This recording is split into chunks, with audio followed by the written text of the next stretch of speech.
The Wii U, a console that underperformed so much that it almost put an end to a multi-billion-dollar company, and everyone knows that's mostly because of terrible marketing. Since the console came out more than 10 years ago, I've only met one other person who owned the console, and I've known multiple people who thought the thing was just an accessory for the original Wii, and those people include my own parents. But despite it being shrouded in more questions than answers upon release, there was still very fun exclusives that have come out over the years that the Wii successor was alive for. And just like every Nintendo console, those exclusives are why you buy them. But unlike other consoles, right after they die, almost every game the Wii U has had was ported to the Switch. I think there are two reasons for this. One, barely anyone experienced the Wii U's library of games, so putting them on the Switch gave new players a chance to play them. Obvious, I know. And two, the Switch one was underpowered, and making new games for it was a challenge, so porting the older games to it that nobody played was a good excuse for Nintendo to keep the Switch alive as long as possible. But other than the ported games, we have Mario Maker 1. Yes, Mario Maker 2 is on the Switch, but 1 had a lot of things that 2 didn't, like the amiibo costumes, and a way better way to make courses via the touchscreen. Yes, 2 fixes a lot of issues, but the amount of content it adds, albeit a good amount, is still small enough that picking up the Wii U version isn't all that much of a bad idea. Splatoon 1. If you're into Splatoon games, since the first game is still alive with Pretendo installed and is just another fun experience on the console, it's a good way to kill some time. Though 2 and 3 are on the Switch as well, this one has a campaign that controls differently and is way more comfortable with experiencing it on the gamepad. In fact, almost everything with the gamepad is a more comfortable experience. And then we got Smash Bros. For Wii U, which had almost every problem fixed within the Switch port. The thing about Smash Bros. Is that unless you're a Melee freak, there is almost no reason to pick up any other version of the game besides Ultimate. But with Smash 4, it's a million times easier to mod than Ultimate, and Smash mods can go extremely hard sometimes.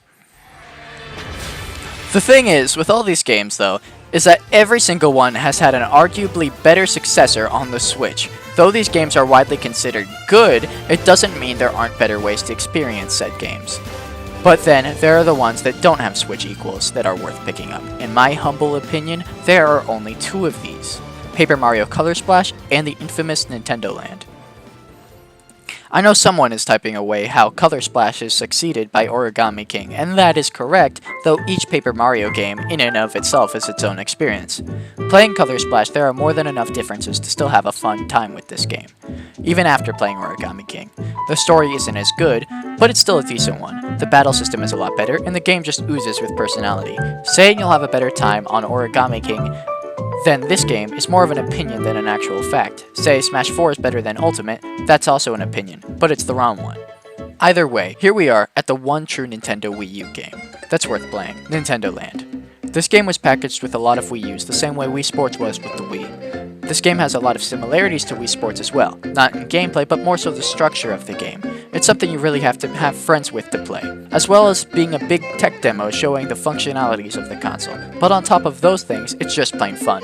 From the Mario Chase game to the Luigi's Mansion one, I would play this game for hours and hours with my friends during sleepovers. But those are it, the only real good reasons to pick up a Wii U, and most of them have successors.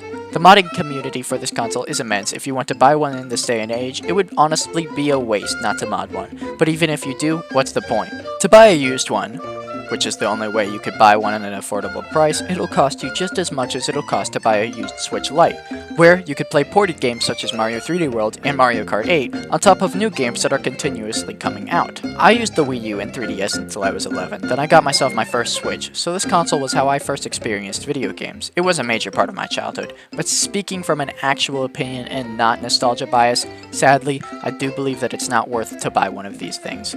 Maybe if you see it at a garage sale for $50, I'd recommend it, but there is really no point to it. If you're foaming at the mouth to play some Nintendo Land or last generation's Paper Mario, I honestly suggest you emulate it. But of course, I don't condone piracy, use legal emulation. This generation of Nintendo was peak gaming, though the sales might say something different. Even though I recommend avoiding the Wii U unless you're a collector, the 3DS still has plenty of exclusives, and an arguably even bigger modding community. And if you want your 2010s fix of Mario, then I highly suggest you pick one of these up instead. Anyways, thank you for watching all the way through. And please remember to like and subscribe.